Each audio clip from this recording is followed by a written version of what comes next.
Hi, I'm John Mark. Welcome to the Beaten Zone. This podcast is about war, not from the top down, but from the ground up. It's about unearthing personal truths of war, its lessons, costs, and how it shapes the lives of the people who experienced it firsthand. In every unit, there's a guy or gal so switched on to the world around them, so well read, so in tune with the hidden realities of what the rest of us are experiencing, they kind of seem out of place. They are complicated souls. They are, in the words of Chris Christopherson, walking contradictions, partly truth and partly fiction. But in that way, they are the perfect reflection of the places in which we served. And that is why guys like our guests are so important. We are deeply honored to welcome Ben Sledge, a veteran of wars in Afghanistan and Iraq. He's also the author of the critically acclaimed book, Where Cowards Go to Die. This book stopped me in my tracks. It's one of the rawest, most provocative descriptions of life in combat in Iraq and Afghanistan. But this book goes well beyond a great story about war. Ben gives readers a vivid and uncompromising look into his life after combat, one marked by crisis, addiction, and a complicated search for purpose outside of the Army. But it's also a story of faith, healing, and the blessings of service to others. Chapter 31 of this book might be the best chapter I've ever read. I highly recommend his book for anyone interested in the realities of war and the tough journey many combat veterans must make after their service is complete. This book is not for the faint of heart, but it's perfect for anyone genuinely searching for meaning in their lives. And now, veteran, author, and metalhead, Ben Sledge. All right, Ben, it's great to have you here, brother. Been looking forward to this for a long time. Me too. I mean, we've been planning this for like 2 months now, or about. Yeah, and thanks to Steve for introducing us. Good guy, Yeah. and Mhm.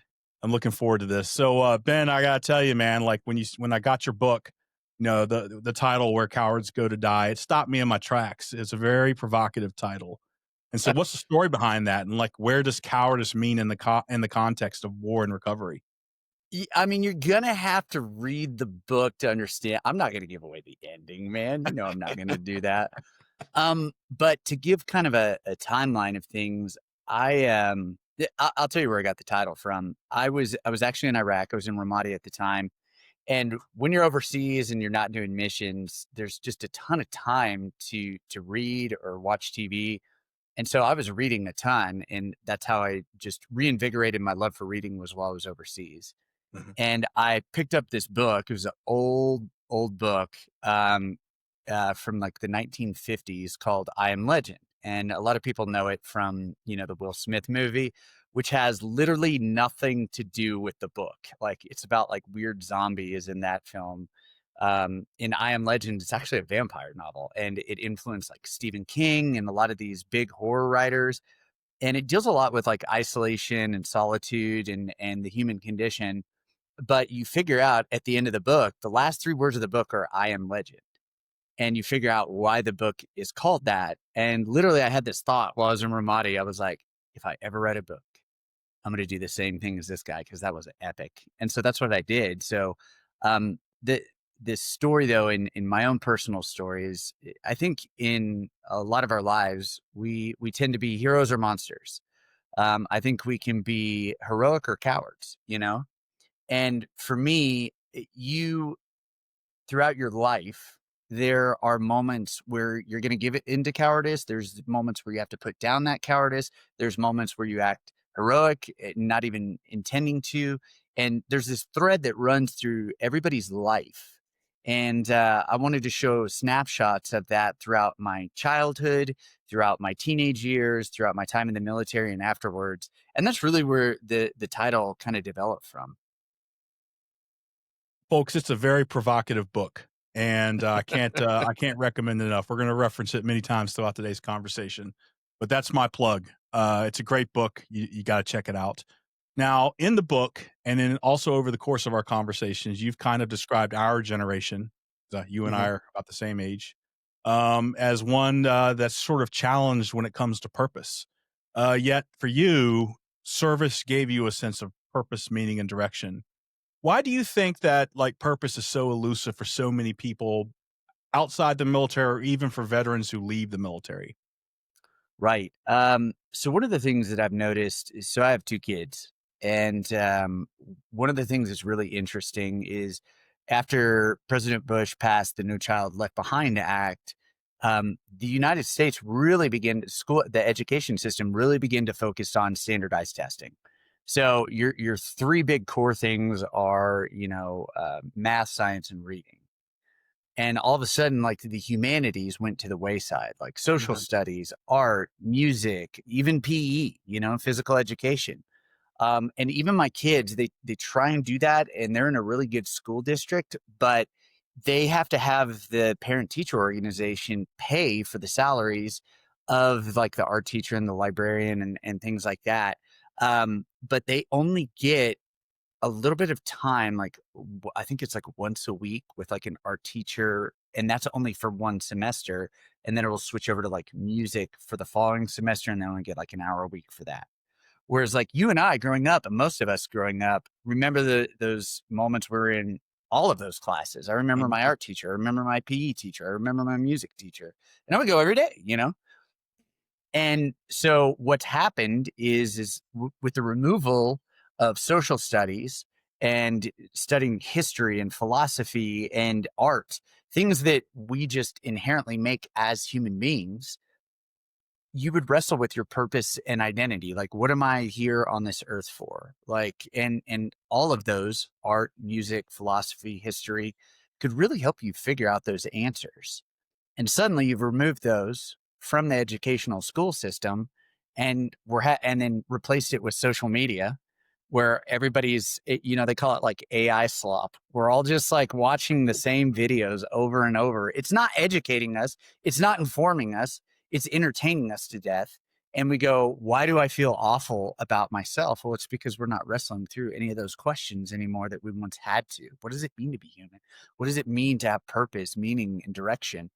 And so out of that, I've really seen that when you join the military, there you get this inherent sense of purpose, meaning, direction, camaraderie, brotherhood, sisterhood with the people around you. They have your back, you watch their back. And then when you get out of the military, you end up in a corporate environment where none of those values exist anymore. Where you have to embrace team, specifically in the military. You have to kill individual ideology and embrace the unit cohesion. So you get out of the military, and suddenly everybody at your job is trampling over each other to get ahead in their next career step. They'll stab each other in the back. And that was something that was really jarring for me when I got out of the military. I was like, why is everybody like kind of like being subversively like stabbing each other in the back with, I thought we were all supposed to be friends and coworkers. And Mhm. then your boss is trying to create profits for his shareholders. He doesn't really care about you. You're a number. Whereas, within the military, you have your team sergeants, you have your company commanders, all the way up to your generals. And we have this motto, leaders eat last. And so men and women get out of the military, and suddenly they don't have that anymore. And it's a loss of meaning, purpose, and direction. And they really just have to find that again. And I think the real key for our generation, this day and age, is, are you surrounding yourself with people that are pushing you toward a purpose, a direction, meaning, some type of faith affiliation, or are you endlessly entertaining yourself to death? And I think if you do the latter, that's what you're really seeing in our society, and why it's become such a huge problem. That's a really interesting point. I mean, I was speaking to a friend of mine the other day who was a recruiter at one point, and we were talking about like how much different recruiting was back during the GWAT times. After the Hmm. towers went down, you had all that was going on in society, drawing a lot of folks to want to come in. We were just thinking about like the challenges that a recruiter today would have, right? You have lives that have been largely shaped by social media, Hmm. by a different set of values. I don't mean to say that like the young generation sucks. That's not what I'm saying. What I'm No. saying though is a reality though is like the things that shaped you and me when we were kids, in the early '90s, right? Versus the things that shape kids today. Think about how much different the world was when you first came in when there was no social media versus the way it is today in our lifetime, a fraction of our lifetimes. My first deployment, social media didn't exist, which is wild to think about.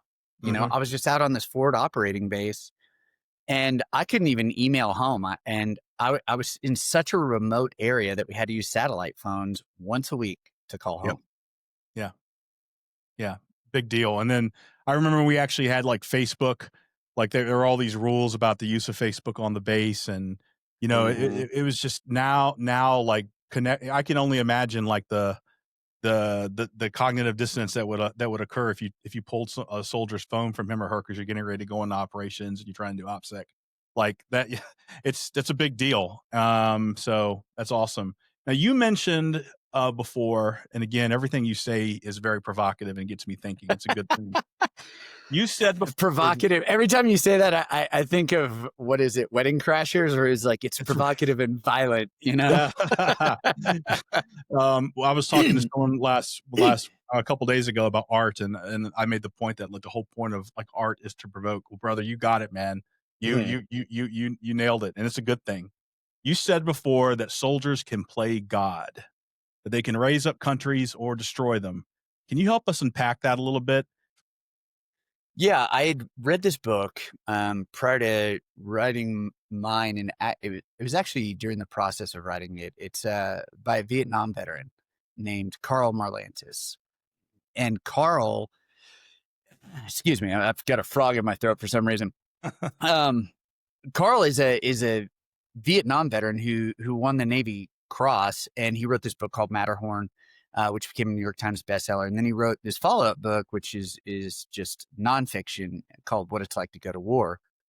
And he brings up the point that we like to think about, you know, spiritual spaces being sacred and nonviolent, right? And he said, but would anybody say that Calvary Hill is not nonviolent? You know, like where Jesus dies on the cross and stuff. And he goes, and yet we consider it a sacred space. And he said, and so he brought up the point that war is very spiritual in nature. And so for me, I kind of took that a little bit further, and I was like, I realized, like, when you're in war, it is an actually very spiritual experience for a lot of people, because it is like playing God. You have the power to protect life or the power to take it away. And so you're protecting civilians, and then, you know, you're punishing the bad guys, or you're shooting at insurgencies, or another human being who just might be in the wrong place at the wrong time, wrong upbringing, and they decide to you know, follow the path of you know, the Taliban or Al Qaeda or whatever they grew up doing, no fault of their own, per se. But the thing that I discovered is like, there is no formative consensus like on what happens when we die, just from a purely logical perspective. So like for me, I think with, you know, 100% certainty, I know what happens when we die. But that's my perspective. That is not a formative human being consensus. Some people think, you know, it's heaven. Some people think it's reincarnation. Some people think, you know, it's the great nothingness. But what happens when you put an M4 carbine rifle at a man and you pull the trigger is you send him to the great unknown, that area that we're like, we don't know what happens after we die. And there's something deeply spiritual about that. And so when we say that war is not this spiritual experience, and we're playing God to some degree, you really miss out, especially like clinicians do, on helping combat veterans and veterans understand like that spiritual aspect and nature of war. So for me, I didn't really think much about it until I got home, and I was like, why is my soul so jacked up from what I did? Like, this shouldn't bother me, but it bugs me infinitely. And I was just looking at it from a logical perspective, and then I had to really see it from the spiritual perspective to go, oh, there's something deeply innate to this experience that I am just brushing to the side. Yeah. See, and that's an important point, man. And I think that like when a lot of people hear things, like particularly among fellow veterans, we hear things like war is spiritual, right? A lot of people like immediately like discount it as like some kind of like self-indulgent kind of like, you know, blues jam, but it's not. Mhm. what you just said was the key, is that, yes, when you go off and you fight a war and then you come back home, okay, they're called invisible wounds of war for a reason, is because they are deeply personal. They're deeply spiritual. And how we treat those wounds of war is not something that, it's not like a car, right? Right. And so, I mean, I think it's a very important point. And before people who are listening say, oh, that sounds like hippie stuff, give it some real critical thought. And we're going to tease Yeah. this out because I think these are important points that you're bringing up. But before we do that, now that we've kind of got to know a little bit about you, we're going to turn back the clock a little bit, and we're going to go to the beginning. And then I guess my question is, like, what drew you to enlist? What brought you into the Army from Oklahoma? So, growing up in like the 80s and 90s, you had those awesome recruiting commercials, the be all you can be one is like, we get more done, before like 8 a.m. than most of the world does, and the Army's like, yeah. And it's like Rangers jumping out of planes and you're like, that's cool. And then the Marine Corps had to like one up us and they're like, we fight fire demons, like, what in the hell? And so, back in the 80s and 90s, like all of our rooms were plastered with posters. Like I remember I had Trans Am posters. I had my Army poster. I had my Marine Corps poster. You have your Budweiser girls poster. Like that was just the time period of the day and age Right. that we grew up in. And so it was considered this very honorable thing, especially after what had happened to our Vietnam veterans that came home, were spit on, ostracized, and they just packed that away. And it wasn't until the populace realized, like, oh my gosh, we did them such a disservice, that it once again became like kind of like, oh wow, they do protect us, they do keep us safe, so that we don't have to go over and do the horrible things that they do. And my family had come from a very long lineage of military history, and it goes back. So I recently found out I'm related to E.B. Sledge, who wrote With the Old Breed, which is like one of the most iconic books to ever come out of the military, which became the basis for the Pacific, as far as the HBO miniseries. And the Sledges all came from one guy in England named Thomas Sledge. And then from there, his sons, Daniel Sledge and John Sledge, were captains in the American Revolutionary War who fought, for the Americans, for independence and freedom. And then their 7 sons fought underneath them. And then from there, it just trickled all out. So on the Sledge side, my grandfather served during World War II, but he stayed stateside because they figured out he could type. So he stayed at Fort Bliss. But my great uncle, his brother, stormed the beaches in the Pacific. And there's this funny story that my dad told me about him. He was like, yeah, he was like, your grandfather one day asked his brother, like, hey, weren't you scared to like storm those beaches? And he was like, how'd you keep from getting shot? And he goes, I ran faster than the bullets did. So I have this history, on the Sledge side with all of that. And then on my mom's side, same thing. We go back as far as a general under Napoleon. And my grandfather was a paratrooper with the 82nd Airborne during World War II. Who inevitably ended up getting transferred to Patton's Third ID because he missed the D-Day jump because he caught pneumonia. So he got transferred to Germany to Patton's Third ID and became a Scotch supplier when him and his buddy hijacked a mortuary affairs vehicle and filled it to the brim with Johnny Walker Red. And that story's in my book, and it's more fleshed out and everything. But I came from this like really long lineage of military history. And originally I wanted to join the Marines, and the Marine recruiters came over and scared the crap out of my parents. And the big reason that I was going to join the military is both my parents had been to college, and we were kind of more lower middle class. My mom stayed at home. My dad worked in a hospital, and we had enough to get by. But they went into a lot of debt to just provide for me and my brother. So out of that, they were like, you got to go to college. We can't pay for it. What are you going to do? I was like, I guess we're joining the military because that's what the men in this family do. And so the Marines came over, scared my parents. It's 1999. And I'm like, okay, well, whatever. There's no wartime stuff going on. Bill Clinton's maybe got a few people over in Bosnia and Herzegovina. So big whoop. Never thinking that anything's going to happen. And so my grandfather starts to play an influence, and he's like, you should join the army following the family footsteps. And I was like, that's okay. And there was a lot of options. Like the Marines have more limited options, whereas the Army has just a very broad variety of different jobs you can have. But I met this recruiter in my hometown who's like, hey, have you ever considered joining the reserves and doing Army Special Operations? And I was like, what? They have that? And he's like, yeah, you learn like things like languages and diplomacy and I was like, well, this would look really good for a college resume and be good to advance my career. And so I heard about civil affairs and psychological operations command. I was like, well, civil affairs sounds great for me.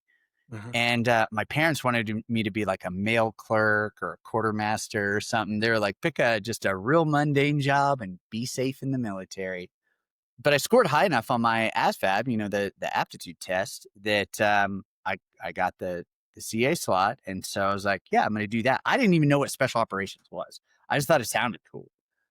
So I on December 19th, 1999, I went to MEPS and put up my hand and swore an oath to uphold the Constitution of the United States and joined as PV1, a private. That's awesome, man. And for the folks at home who may be not familiar with civil affairs, can you give us a brief kind of like run over? What's the purpose of civil affairs? Like what do you do in a war situation? Yeah, a lot of people completely misunderstand what we do. They just think it's, hugs and handing out soccer balls and all this other goofy stuff. And that is not the case by any means. In fact, the way that civil affairs and also psychological operations were created was during Vietnam, out of a need that Green Berets had for minimizing civilian interference on the battlefield. And so what they realize is like, if we can, win the hearts and minds of the populace and minimize civilian casualties, then we have a better chance of letting, infantry line units and special operations forces do their job. And so what happens was civil affairs just basically became, the way that I like to describe it, is geopolitical experts. And geopolitics is just a large word that means the study of, history, background, occasion, demography, which is your population bell curves, the things that have happened in the past for area, the study of how that geography and natural barriers will dictate foreign policy, aspects of diplomacy, reconstruction efforts. That's what most of them think of. But it's minimizing that civilian interference on the battlefield. And so for me, it's learning the customs and the cultures and the languages so that you can build those rapport and those relationships, gather intelligence on the battlefield, and then at the same time win the hearts and minds of the local populace to win the war effort. Because the last thing that you want to have happening is you're just completely leveling a city and everybody's pissed off, and you're going to just create more insurgents. You're going to create more foreign fighters.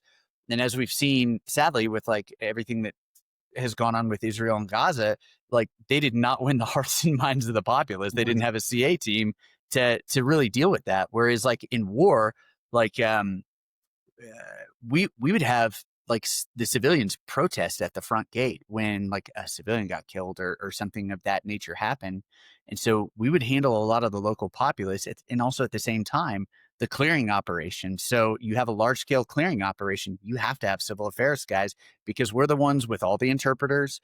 We're outside the wire every single day interacting with the local populace. We know like this guy's a bad guy, this guy's dirty, this guy's a tribal warlord that we need to interact with to advance the goals and means of the commander's intent on the battle space.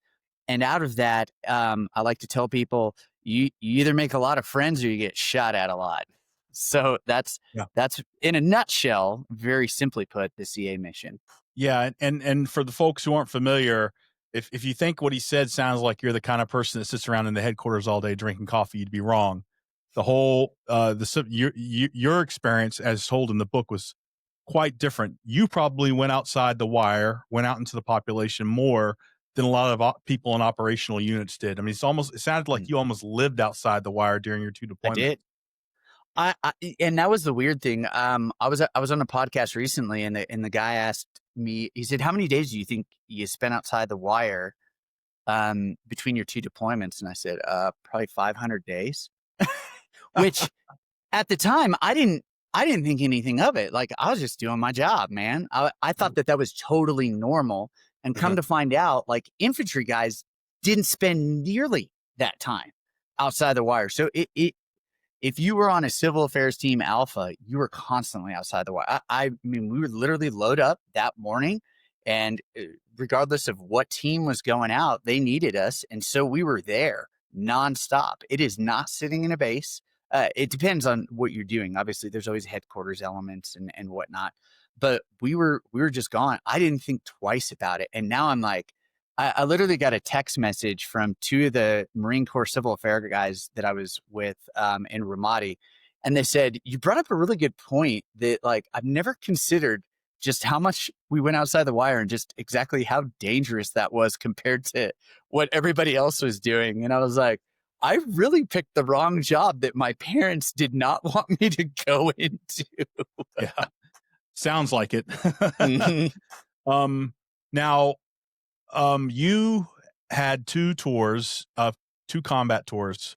Mhm. One in Afghanistan in the early days, Yeah. in Eastern Afghanistan, and you talk extensively about that in your book. And you also were in Anbar province in Western Iraq, which is kind of during that time was about as bad as it got during that time. Was. Um, so what were the I guess let's start with like Afghanistan. Just briefly tell us what your team's mission was, who you were supporting, and kind of general things that you did while you were there. So the early mission, you got to remember. So this is fresh after 9/11.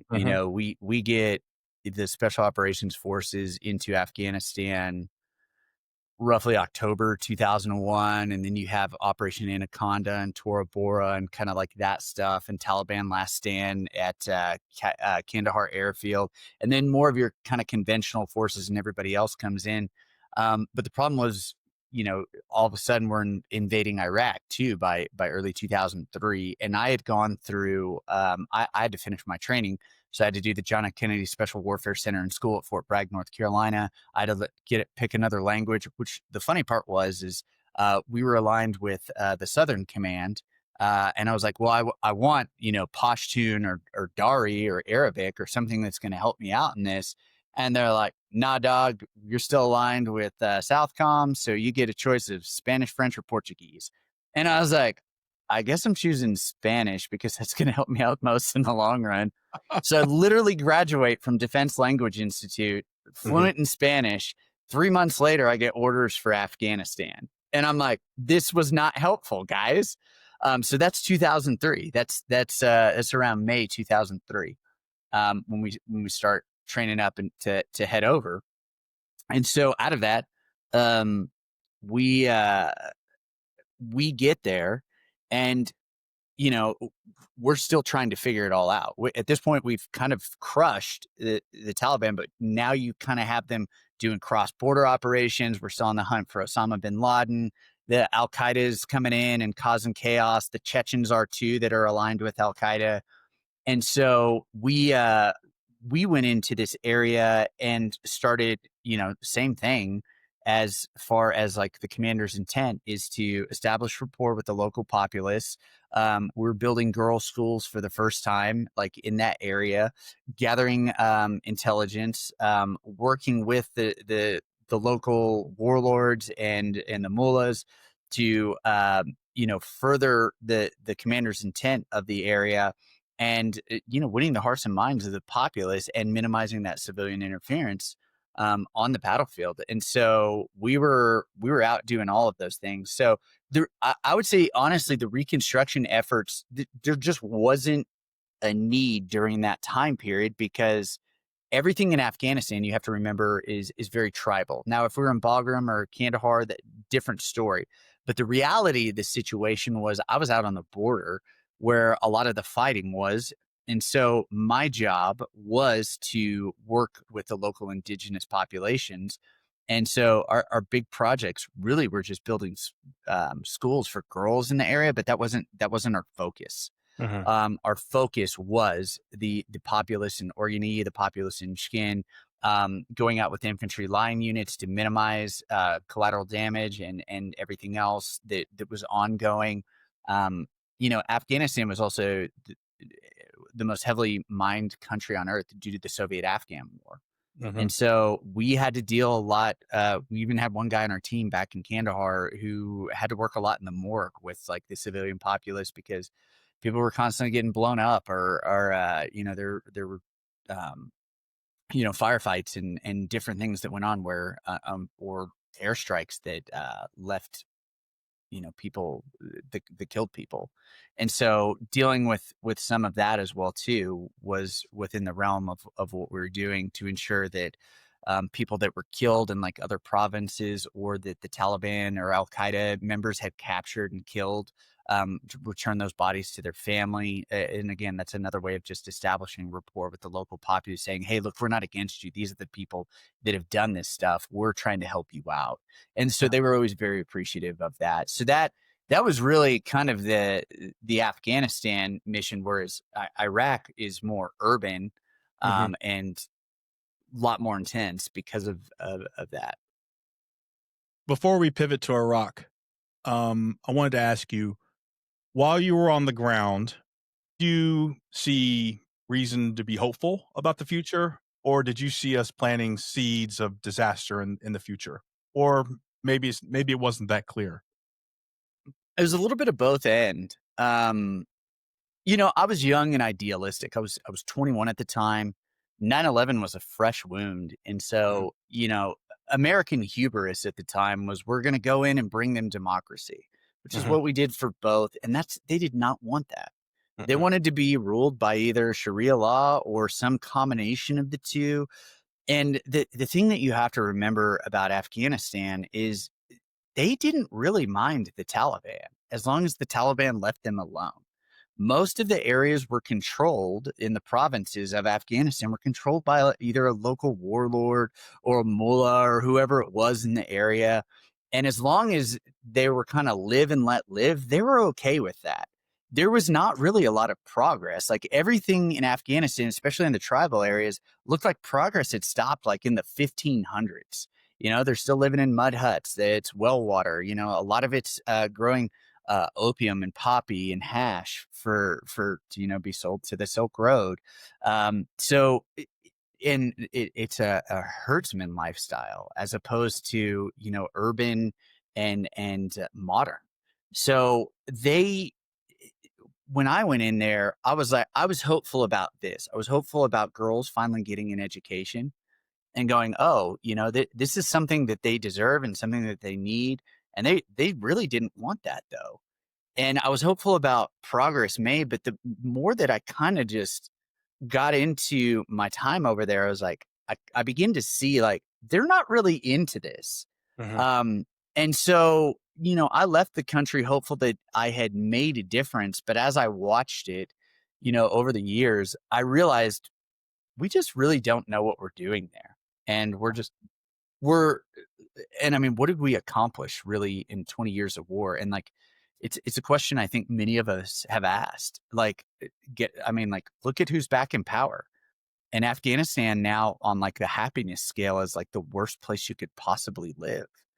Yeah. So, we gave them these freedoms and these livelihoods. And I've talked to a couple interpreters in my local area and they're like, yeah, the tough part is like you gave us like 20 years basically to stand up an army and fight back. And when the time came, we just rolled over. He said, you raised us up to be adults and send us out on our own. And then when the time came, we just we said, no, we're not going to do that. And Mhm. again, I think it went back to what I saw early on. It's they just wanted to be left alone. They wanted to continue on in their lives. And I think the places that were really, really affected were the big metropolitan centers like Bagram and Kandahar. So Mhm. Yeah, that's a common theme, Ben, from all of our guests who spent time in Afghanistan is, you know, the hear it constantly, the whole thing about folks didn't really want democracy, they wanted justice, they wanted security. I guess we'll pivot, now to Anbar. Now, if my history is correct, when you got the Anbar province, you were that. I mean, it was a shooting hot war there. They call Oh it the yeah. Battle of Ramadi for a reason, right? Yeah. But it was also a very pivotal time. A lot of strategic events happened in Anbar during that time, and civil affairs played a huge role in that. So, is that a Right. correct characterization of the environment in which you and your team found yourself in? That is a correct characterization. So in 2006, you had the beginning of the surge where President Bush and the generals were like, and Dick Cheney and all those guys were like, all right, we got to stop the insurgency, and we had just founded counterinsurgency coin, which Mhm. became the strategy of winning the war effort. But where we were at Ramadi, so a little history lesson. Initially, you had all your enemy fighters concentrated in Fallujah in 2004. So you had Operation Phantom Fury. But what people don't know, and Bing West's book kind of talks about this, and there's another new one that just came out about Echo Company 2-4. I think it's called Unremitting, where in tandem at the same time, there was a initial battle early on in Ramadi in 2004. So there was two tandem battles that were going on for like the heart, and they were just violent areas. So General Mattis comes in, he squashes all of Fallujah. All the foreign fighters go, well, we're going to go over to Ramadi, and that's when it becomes the epicenter of hell. So from 2006 to 2007, half of all daily attacks that happen in the entire country of Iraq happen in Ramadi, Iraq. So imagine that, half of all daily attacks coming from one city. Half of all deaths for the United States Marine Corps from 2006 to 2007 happened in Ramadi. And the rules of engagement were so fast and loose that, and I mean, I was literally with one of the commanders of the Marines that I was with on a clearing operation. And I was like, surely this wasn't the case. Cause like sometimes you live through this stuff and you're like, that didn't really happen. My brain's making that up. And then you talk to other people who were there and you're like, it was true. That's nuts. Mhm. So the rules of engagement were this: if they had a shovel, you could shoot them. If they peeked twice, you could shoot them. If they had a cell phone, you could shoot them. So it like positive identification really just wasn't a thing because it was the wild, wild west. And you And I'm just, sorry, Ben, I don't mean to cut you off. Just for the folks who may not be familiar, and why a shovel, cell phone, and pickaxe? Why was uh, that? IEDs. They were calling in IEDs. The cell phone was to trigger an IED, and shovels, they were digging IEDs Yeah, and pickaxe and all of that. sorry. Yeah, just want to So make sure sorry, folks know. that's a great clarification. So And yeah, and if they're I'm not litigating that, by the way. I just want to make sure they can understand. That's yeah, those kinds of rules of engagements are very much debatable. right. But I want to make sure that folks understood the logic behind that. So please continue. Yeah, I mean, things were so hot. General Mattis came to visit us, and so I have a photo with him, and he's asking about what's going on. He decides to go outside the wire, and Colonel McFarland tells him, "Hey, this is a really bad idea." And he's like, "Oh, I got my own personal security details, about 70 Marines." Guess what happens to General Mattis when he decides to go down to the government center? He gets pinned. His guys can't get out because they're under such heavy fire. They have to send 2 Army tankers to rescue them. That's Wow. how intense the area was. And I mean, it was no joke. Just kind of in that area, it was the hotbed of the insurgency. It's where everybody wanted to make a stand. And there were aspects of the city that we did not even control. There was an area over near this place called Eagle's Nest, and it was out near the Malab district, and it worked kind of like a demarcation zone, like you would see like the DMZ or things you heard about in Vietnam, where it's like, oh, enemy controlled this space. And we like to think that Americans had entire control over the battle space. We did not during that time period. We couldn't venture past a certain point, otherwise you'd be shot dead by snipers. And Mhm. so it wasn't until Operation Murphy's Row in early 2007 where we went in and cleared that, and we took heavy casualties because of it. Indeed. And that really marked a turning point, I think, in terms of the types of tactics, right? Because my understanding is that's when the Ready First Brigade and the Marines kind of got off the fob and they pushed out into sector and they stayed there, right? The combat Correct. outpost.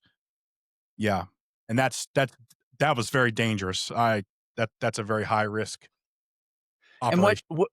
what really caused a thriving insurgency, and this is where my job came into play, and people forget, like, one of the biggest issues I had during the GWAT was that I would have infantry line unit commanders come in and say, "Oh, I can do your job," and I'm like, that's like a plumber telling a graphic designer that he can build a website. That's just absurd. It's silly.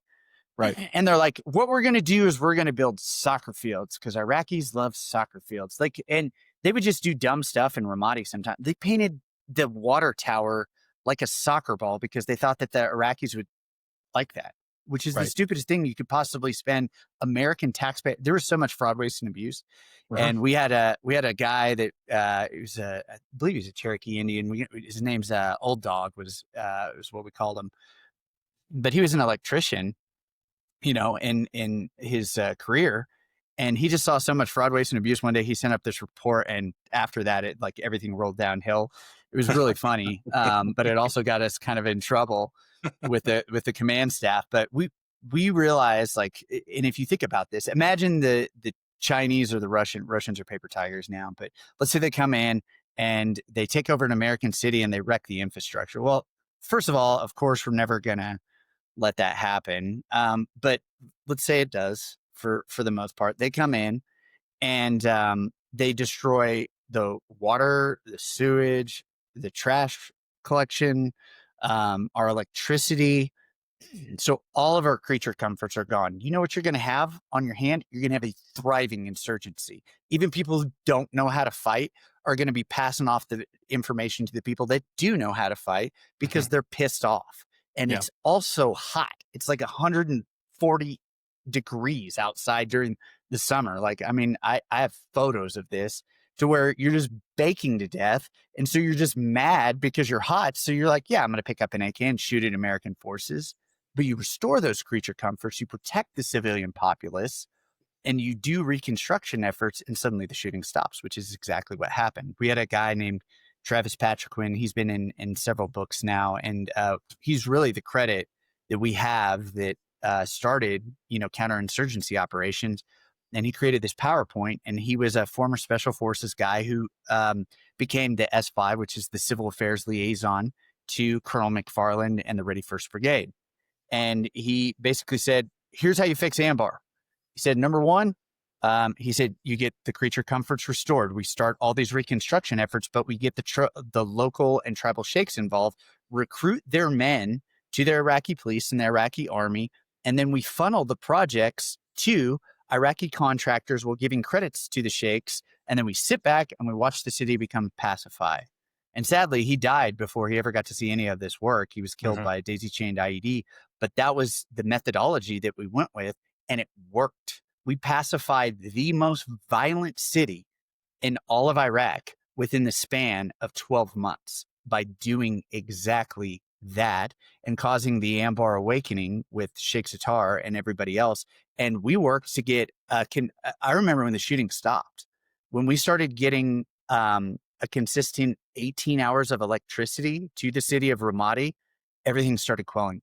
Like people had their creature comforts back and they stopped shooting at us.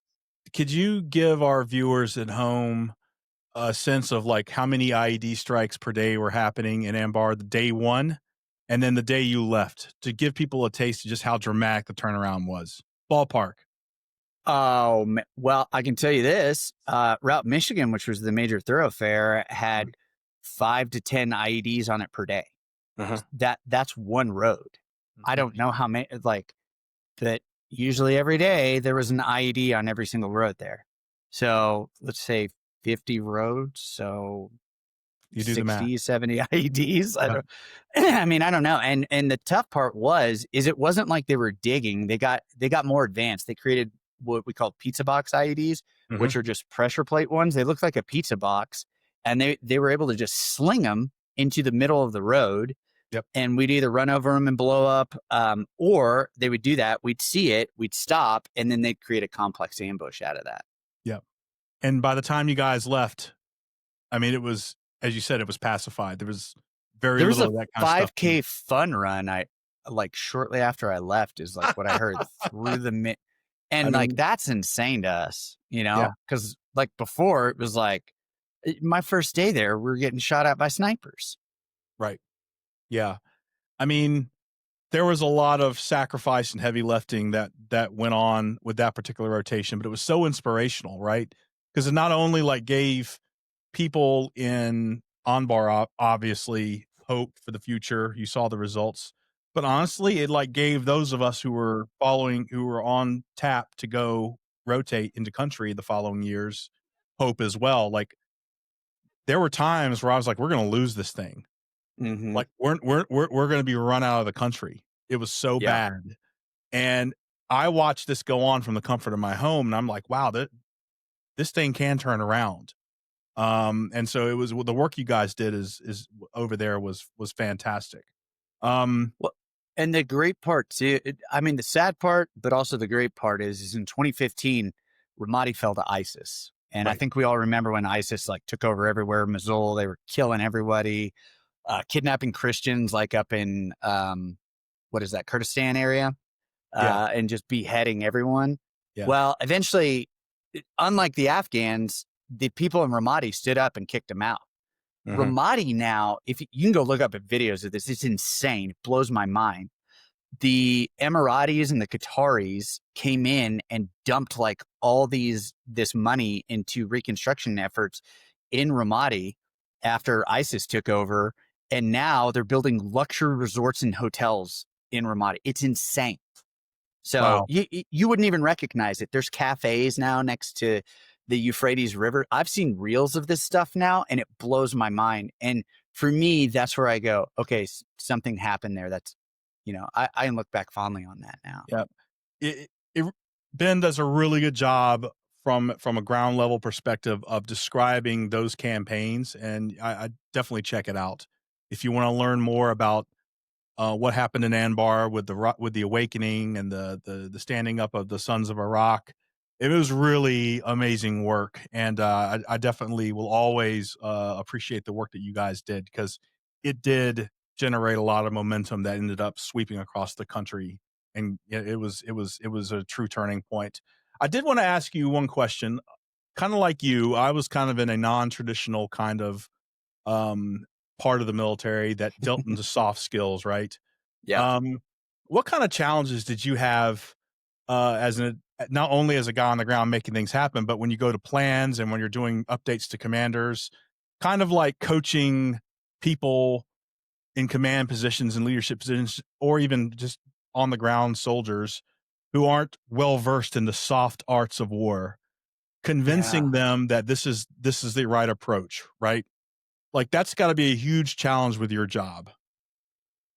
It was monumentally hard Mhm. every time because they're like, we don't need these guys. We just need them for their interpreter. That's why we're bringing them along. Right. But what they didn't realize is that we had the skill sets to effectively work with everybody in the area to gather the intelligence. And I remember when asymmetrical warfare was first stood up, they went on clearing operations with us because they knew our value and worth. And so they kept trying to recruit all of us too. Afterwards, they're like, hey, why don't you come over to asymmetrical warfare? Mhm. But, because it's not the standard combat that you're thinking of. And so the way that I won people over was by showing my competency and then also at the same time showing I could hang with them and that I wasn't going to be a detriment to the mission, but instead being a coalition asset. Mhm. And as I began to work with those infantry line units and they saw me, and I'm outside the wire every day and I'm with them and I can kick in doors and I can do everything that they can do. And made friends with them, they just begin to see me and the members of my team as one of them. And that Yep. even happened with the Marines. One of my close friends now, he's also my business partner, is a guy named Major Scott Husing. And there are good leaders and there are bad leaders in the military. I know that a lot of people like to romanticize the military as not having these issues, but we have bad leaders. Mhm. And it can happen. And sometimes those leaders are in positions of leadership, which you really don't want. And I remember when Scott came in, we were getting ready to clear the city. It was during the Battle of Ramadi. We were walking out the front gate on on Christmas Day, like the evening. We got Christmas Eve and Christmas actual day off, but then we staged that night on Christmas Day, and then walked out in the early mornings. But I'd been planning with him. He's leading this whole thing, and I was like, is this going to be a dude who listens to me? I've been working in this area for months now. And he took the time to listen. He was like, all right, what about these houses? What about these people? What about this area? Because he was new. He was coming from the southern side over to an area that I had exclusively worked in. And I just saw that he had the ability. He was willing to learn, and he knew what he was walking into. And when you have those good leaders at the top that are willing to listen and look at you, amazing things can happen. But sometimes you got to earn your place at the table. And oftentimes, I found that I had to earn my place at the table and prove my worth. And when I was able to do that, they began to trust me and believe in what I could provide to them, especially when I came back with actionable intelligence. Yep. One of the things that I find very interesting, you hear a lot of people talk about the Marine Corps, right? You work with a lot of Marines, and I had a guest who was just a very bright, smart, driven guy, Genghis Khan in the previous episode, just awesome. And my experience of the Marines is not what people in pop culture like to portray them as crayon eaters, moved straight from point A to point Z type of guys. Like I've always, after you work with the Marines in an area like that, you realize how resourceful they are and creative they are. I mean, you seem in your book, maybe I'm wrong, but you seem to be pretty complimentary to the Marines you worked with in Ambar. They're pretty sharp, pretty tough hombres, but they're also really sharp too. Yeah, and I mean, it's a little bit of both ends. They are crayon eaters to a degree. Like, I mean, they love to break stuff. If you absolutely, positively need something destroyed and broken, call the Marines. They're going to do a great job at it. They're fantastic. And that's, and that was great. Like when you go out with them and you know that you're about to be in the shit, like you want some Marines next to you. They're competent. And they're all riflemen and they know what they're doing. But I had a great time with them. Some of them I didn't, but the same is true for the Army. The same is true for the Navy. The same is true for the Air Force. But they are portrayed often probably wrongly. But also at the same time, they really are great. I mean, I literally have a Marine Corps tattoo because it's one of my combat patches, and it's on my back there, Guadalcanal, first Mardiv, because I was with the Echo Company 2-4. And I think one of the coolest moments of my life recently was that they asked me to join the 2-4 Association, which is the Magnificent Bastards, as a life member. I was like, well, I'm in the Army. And they go, it doesn't matter. You fought underneath us in Ramadi. You're with us. And I went to a Marine Corps reunion this year. And I was like, this is so cool. And they're like, why is the Army guy here? And then, once I started talking, and they're like, oh, he's one of us. So I was like, I guess that makes me a partial crayon eater now or whatever. Okay. So I'm really proud to have served with them. And like I said, initially I did want to be a Marine, and I had the opportunity to serve underneath them and alongside them. And it was a very positive experience for me. Being asked to be part of that's mad respect. That's great stuff, man. Is there in your 2 tours, was there a specific moment or a day that kind of changed how you saw yourself or the war itself? Yeah. I remember the day that the war changed for me, and I write about this in my book, where when we invaded Iraq, and this goes back to the question, like, what were we doing? Did you feel we accomplished something? It's 2006, and at this point, that there are no weapons of mass destruction, and it's like, was Saddam Hussein selling chemical weapons to Syria? Sure. Like, we all know Assad gassed the hell out of his people. Fine. That's fine. But did he have WMDs? No. So the question is like, what are we doing there, man? And I remember one of my sergeants looks at me, and we're on top and we're pushing this thing off. It's like this water thing. I can't remember exactly what it was, but we push it off, we're laughing. And then he just looks at me and he goes, what the fuck are we doing here, man? And I was like, And prior to that, like Ramadi had this weird, and like, forgive me if this sounds critical, but again, like if you weren't there, you don't know, but this is all true. And many of us have wondered, what did we do? What did we, what were the wars for to some degree? And I talked to it about Vietnam vets who feel like we got the same, same deal. Oh, we're going to fight communism and keep America safe. And really, for me, I believe it was more about foreign policy, which I'll get into here in just a second. But looking at it, we had 2 landing zones at Camp Ramadi where I was at. They had a regular one where we would fly in and out of on, our Blackhawks and Ospreys and everything else. And then they had a VIP landing zone. And the VIP landing zone was where all your senators and congressmen would come. And they would do like quick photo ops with the troops, but Ramadi was very violent, so they didn't stay long.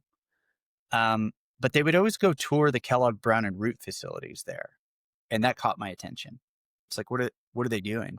And here are my guys fighting for their lives. Friends of mine have already been killed. People I know are dying or getting shot or getting their legs or arms blown off. And I'm sitting here going, what are we doing here, man? I'm like, we're fighting an insurgency now. Okay. But what are we doing? Like, what are we trying to accomplish? Like, what's the goal here as far as American policy? And now the way that I see it, like Afghanistan, people can get on board with, and then we just kind of botched it, especially when you read like the Pentagon papers that came out about like, we had zero clear, like literally Rumsfeld was like, I don't know what we're doing here anymore. Like after 6 months, and then we just continued that for 20 years. We're like, we don't know what we're doing. We're just going to play around here for forever. Afghanistan made sense because of, the World Trade Center and everything else in 9/11. Okay, cool. Why Iraq? Well, the thing that you have to remember, and this goes back into my CA training, and, after I got out of the military, I went into geopolitical intelligence. It was just a good fit. I think we kind of created this. Iraq was more of like this linchpin between, so you have Afghanistan here, you have Iran here, and then you have Iraq here. What was interesting is eventually I moved into mental health, which I'm sure we'll get into. Yep. But I was on Vans Warped Tour because I worked for this mental health nonprofit that was in the music space and industry. And I met a fellow Iraq war veteran who did that early on. He was British Army, and he was intel. And he goes, can you tell me why we were drawing up invasion plans for Iran, like before we invaded Iraq? And I was like, no, I cannot. And it's pretty well known now. Like if you don't know, now you know. But what we did is we wanted to keep our enemies fighting each other in the Middle East. And we were very successful at that. Case in point, the Arab Spring. We literally completely destabilized the Middle East to where they would fight us there or they would just fight each other. And we were great at creating a Sunni Shia divide. So like, you have to remember this geographically, the Sunnis outnumber the Shias 6-1. And Saudi Arabia is Sunni and Muslim. And so therefore they claim to speak for Islam. Whereas the Shias are concentrated in Iran and are Persian. And they claim to speak for Islam. And so the Saudis love having Americans in the area because it's a nice little buffer zone between them and Iran. And so this is, again, personal and somewhat conjecture, but I think it lines up. I think we were there just simply out of a foreign policy plan, and we unfortunately sent young men and women to die for those foreign policy plans. Did it keep America safe? Yeah, we haven't had an attack since. But at what cost? Right. And there's nothing, I think it's debatable to call that conjecture at this point. Right. I mean, some people are going to push back, probably that are smarter than me. Right. But, I've talked with other guys in the geopolitical space, and we all tend to agree on this. Right. So, I mean, yeah. And the whole purpose of this project is to give guys like you who have earned the right to share their opinion in an unfiltered way to do so. And we're glad you did it. It's an important contribution. You mentioned earlier, and I want to provide some context. You mentioned the VIP landing zone and how the senators would go would go visit like Kellogg Brown Root. I think it's what's called Kellogg Brown Root, right? Yep. KBR, Kellogg Brown which Root. is a defense contractor. Halliburton. It's a subsidiary of Halliburton, which we all know Dick Cheney and. Yeah, that's right. Yeah. Could you give? And this is totally like asking you just a guesstimate. Can you give some color to just how much freaking money was spent while you were there? I mean, I know I'm not asking you for a dollar figure, but like, I don't think that people around the country really understand just how much money poured into that war effort. Oh, billions with a B. Yeah. That's not conjecture. I can tell you that with certainty. I can tell you, I still have, so if anybody ever wants to come check me, I still have I was worried after I got back from Iraq because we did so many reconstruction efforts and I withdrew so much money. Like I have millions of dollars that I paid out, millions. And I have all the paperwork still here at my house. I kept it all because I was like, if anybody ever tries to come back and say I stole something, I have it all documented and everything. So now this stuff is over 20 years old, but if some historian wants to be like, hey, can I get copies of that? I'll be like, sure, man, I've got stacks. You heard it here, folks. Yeah, there you go. I mean, I literally have photos of me. I can send them to you even where, it's so funny. We think of like, $20,000. That's a big number in our mind, right? Mm-hmm. But I've held, $1 million. I've held $100,000. $20,000 is about this big in a stack of hundreds. And I have a photo of me holding it. I got one where I have like a stack about that much. That's about 300,000, just of $100 US bills. And we would withdraw from the finance teams and have to sign all this out and everything, and then pay these local contractors. I am utterly convinced, though, that there are soldiers out there that robbed the United States government because the checks and balances were non-existent. And the other thing, too, is I don't write about this in my book, but I'll tell it to you in this. I don't think I've even mentioned this at any of the podcasts that I've ever been on. A lot of times the contractors would try and give us money back because that's a very Arab culture thing to do. It's a gesture of good faith. And we're like, whoa, yo, we can't touch this. And they're like, no, like this $10,000 is for you for getting me the contract. And I was like, hey man, we don't play that way. No thanks. I guarantee there are probably some teams out there, some infantry guys that definitely took it and were able to get home with it. Like you pop that stuff in your boots, you hide it in an MRE thing in an ISU 90 or whatever. That's how we snuck a Makarov back home from Afghanistan. Yep. So yeah, like that's. I think that there was a ton of fraud, waste, and abuse, and the American taxpayer paid for all of this. Yes. All of it, which is crazy. It is crazy, man. And this conversation can go on for hours. There's so much more to your story that we want to cover. I'll just offer this for folks to chew on. When we start talking about wars in the current media space that could potentially happen, where it would require us to occupy a country or execute regime change, it is so important that veterans who lived it, who saw Iraq and Afghanistan, remind our lawmakers, remind our fellow citizens just how costly these sorts of things are. And that's not, I'm not making a political statement, but that is a great value I feel that our generation of veterans can now make to our policymakers who think that, a regime change in some country in the Western Hemisphere might be a good idea, right? Like there is a huge amount of money, blood, and treasure, right, that's going to be spent on that effort. And you have to ask yourself, is it all worth it? It's a question that I think that not enough people in DC ask. We just kind of drift into these things, and it's very frustrating. So, and I think most of us veterans really, because we're trained to be apolitical, I think there are those that go off the deep end. I really try and stay apolitical, and I try and see the nuance as far as everything. But yeah, like there's a shirt that I've seen recently that says draft Congress for World War III. And I'm like, yes, please. Nice. So let's pivot a little bit because there's a whole bunch of your story, and frankly, I think this is the really important stuff here. About you, the man, and we had a guest on.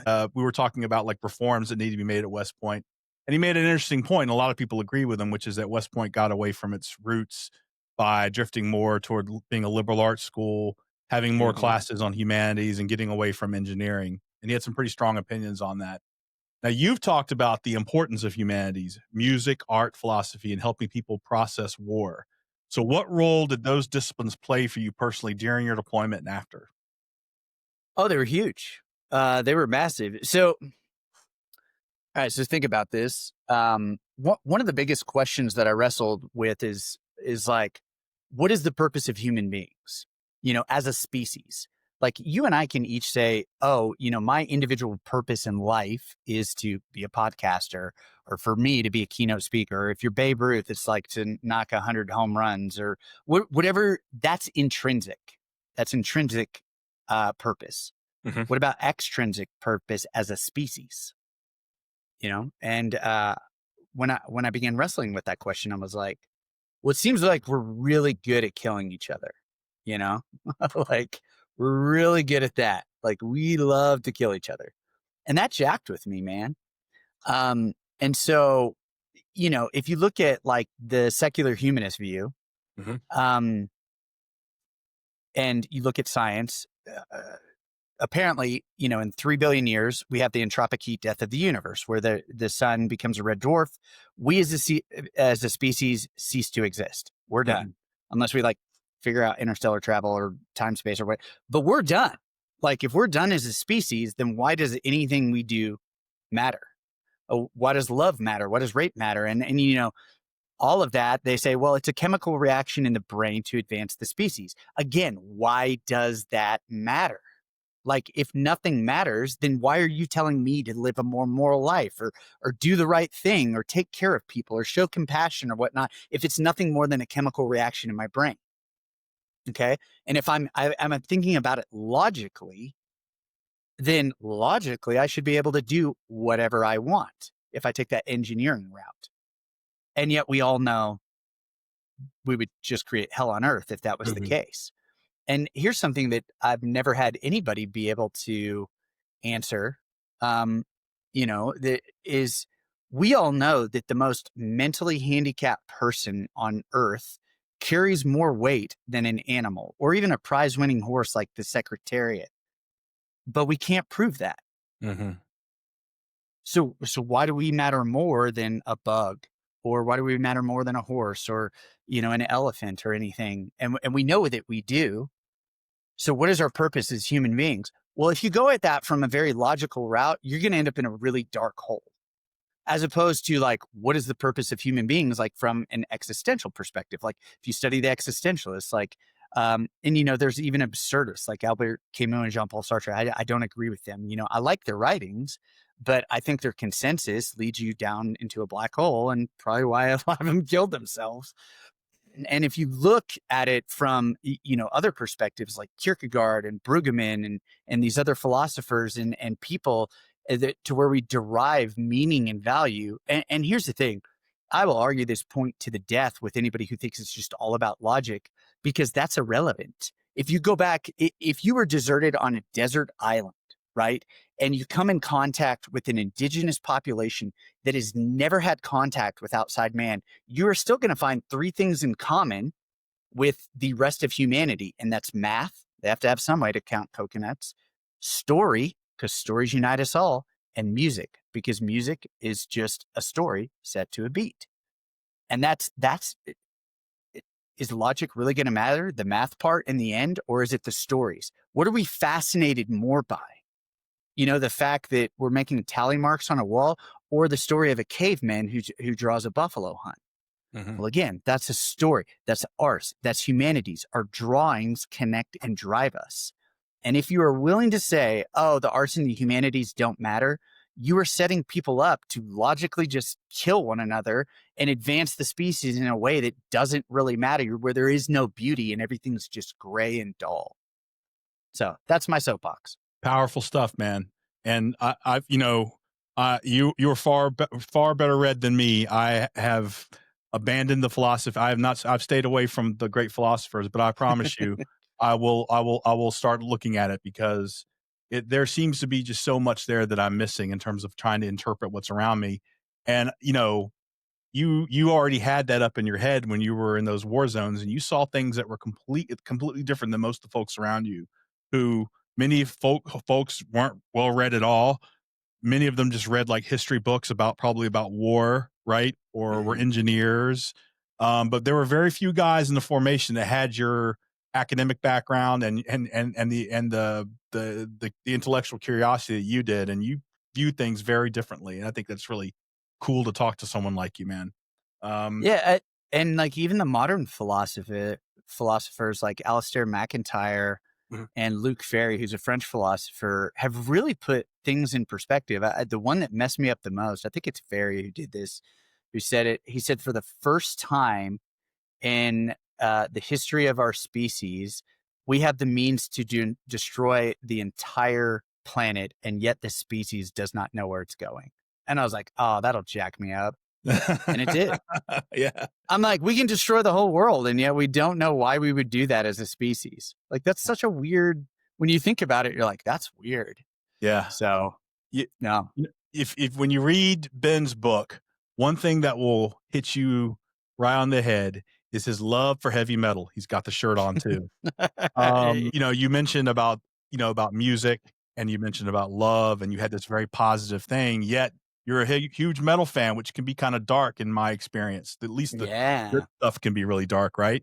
So, like, how do you square that circle, man? Like, what's talk to me about like how heavy metal kind of fits into the way that you kind of view the world.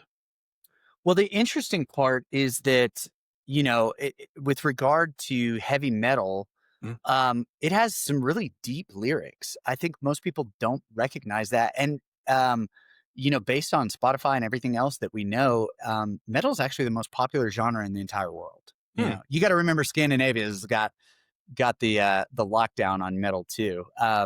But for me, growing up, it talked a lot about the things that matter to me. And I think early on, they talked a lot about, the mental health crisis and like Metallica, like you think about Master of Puppets, and you have songs like Disposable Heroes, which talks about a veteran, who goes to war, or a soldier who goes to war and becomes cannon fodder. Yep. You have songs like One, that is very iconic for all of us in the military. You look at some of the newer metal, and the describe the struggles that many of us face. So for me, it hit on that deeply personal level, Mhm. and the musicianship is phenomenal. Some of the best drummers in this world are metal drummers, and jazz is obviously up there too. But when you look at like the craftsmanship behind it, it is absolutely incredible. And so I think more often than not, we get a really bad rap with regard to metalheads are mean and dark and everything. The opposite is true. Like, most of us are just really nice people who Mhm. like heavy music, Yeah. we're Well, the and we're prime happy minister of people because of Japan, that. she's a metalhead. Did you read about Hmm. that? Yeah, that's kinda Yeah. cool. Yeah. So, and metal's actually really huge in Japan. Mhm. So I, I I meet more, people that like Taylor Swift that are mean than guys that I do that listen to music that everybody thinks like sounds like we're worshiping Satan. And It so I was always just drawn to that heavy style of music. Man, I totally dig it. It touches something here in my soul that I'm like, yeah, I can relate to this. it I mean, like, it's pretty common for guys in the military to like, whether it's rap, metal, to Hmm. like aggressive or kinda like emotionally raw music. I Yeah. mean, that's pretty common, right? Did you find that kind of music helps you reconnect to feelings or maybe even suppress your memories of war at all? Oh yeah. Yeah. I worked for this entity called Heart Support, which was founded by Jake Lors. He's the lead singer of a Grammy-nominated metal band called August Burns Red. And so out of that, I did a lot with the music industry, especially heavy metal and what we call the scene, which involves pop punk and just kind of what you would expect from a Vans Warped Tour, or even a Lollapalooza or something of that nature. So all of us have songs we listen to on our best days, and all of us have songs that we listen to on our worst days. You go through a breakup. You're probably, this is going to be kind of a trope, but you might be listening to Air Supply, I'm all out of love. I'm so lost without you or something like that, and there's songs about I have no heartbreak. idea what you're talking about. I'm just. Oh yeah. Liar. So there are songs that, just pump us up and are like, oh man, today is a good day. And then there's songs that we listen to when things are hard. And for me, I named every single chapter after a metal song in my book, and people have slowly caught on to that. So it has everything ranging from like Soundgarden to Alice in Chains to Parkway Drive to August Burns Red to Fit for a King to Metallica to Slayer. And it's because some of those songs were the soundtrack to my wars. And I wanted to respect that because it's what I was listening to get pumped up before missions. Like, I know that the PSYOP guys, like back during Operation Phantom Fury, which is Fallujah, were to pump all the Marines and everybody up. They would blast metal and hard rock and rap over the speakers enough so much that it earned the nickname Lala Fallujah. Oh, that's great. Yeah. I mean, you're such an interesting guy. I have to ask this question. So if we'll talk more about faith later, I guess we'll go ahead and preview. Faith is an important part of your story. Not something that conventional, right? That a man of faith in this evangelical world in which we live, this likes heavy metal. Like, do you still like metal? Weird spit. Oh yeah, it's still part of. I mean, how again? Like, talk to me about that. Like, you're a man of faith, Christian. Yeah, so I grew up in a Christian household and environment. But the thing you have to remember is, like, I grew up in the 80s and 90s where if you weren't a part of a church, like, you were not considered a good businessman or community leader or anything. I remember it was fascinating. Like, my grandfather, he just like, he was like, oh yeah, I'm a Christian, but Jesus was just a nice man and prophet. I was like, I don't think you can really call yourself a Christian if you don't believe that. Like, that like the whole basis of Christianity is you believe he's God. Like, so I thought that was weird. So, but he was very active in the church and he owned a business and that's just what people did, And so, growing up in the 80s and 90s, metal was heavily ostracized because you had Satanic Panic. And honestly, there's a great new podcast out about Satanic Panic in the 80s and 90s. It's called Devil in the Deep Blue Sea. And Christianity Today, ironically, did all the research on it.